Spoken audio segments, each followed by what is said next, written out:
Okay, so for the last few lectures, we've been focusing on what kinds of limitations we can impose on others to prevent them from doing certain things with or to their bodies that we believe causes themselves harm.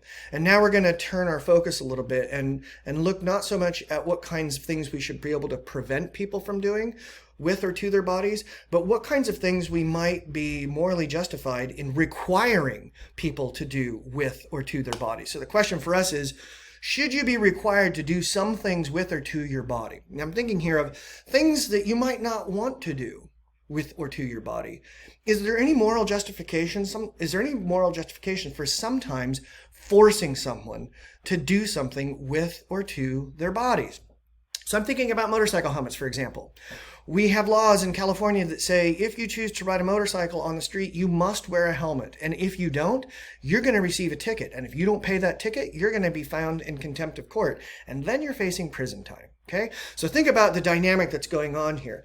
The state is essentially saying, we believe we are morally justified in imposing this requirement on your body, that you put a motorcycle helmet on anytime you're going to ride a motorcycle. And if you don't willingly surrender that freedom to us, we're going to take away even more of your freedoms by either taking some of your money, or if you refuse to pay the money, by putting you in jail. Think about what we've gone through in the last few years with the thingy that I can't mention for fear of having our lectures taken off of YouTube, right? There was an effort through OSHA, the Occupational Safety and Hazard Administration, okay, federal bureaucracy, there was an effort by the Biden administration to make it a requirement to work that you get the pokey, the jab. And this was after we knew that this doesn't prevent transmission, doesn't prevent infection. It is terribly harmful for some people. And yet there was an attempt by the Biden administration, it was ultimately struck down by the Supreme Court. The Biden administration was saying, we think we have a morally justifiable case to make that you should be required to undergo a particular medical treatment, even if you don't want to.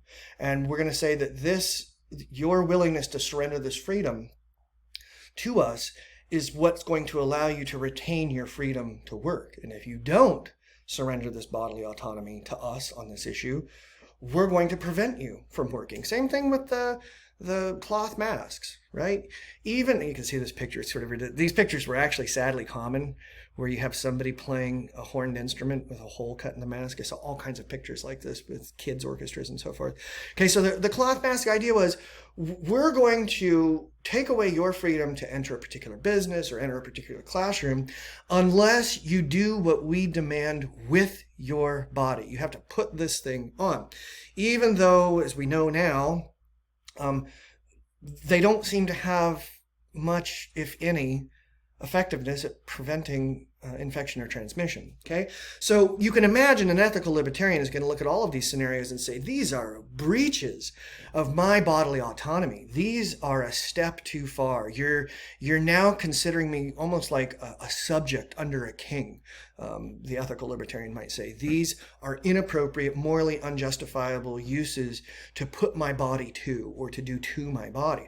But on the other hand, you can imagine a utilitarian saying, I can make a case that for the greatest good, for the greatest number, you should absolutely surrender whatever amount of bodily autonomy is required in order to do these kinds of things by force. Now, you might think about how far this extends with the question I asked you in your thought primer about the sign-making business, right? You own a sign-making business and somebody comes in and says, hey, I want you to make me this sign that you find terribly offensive.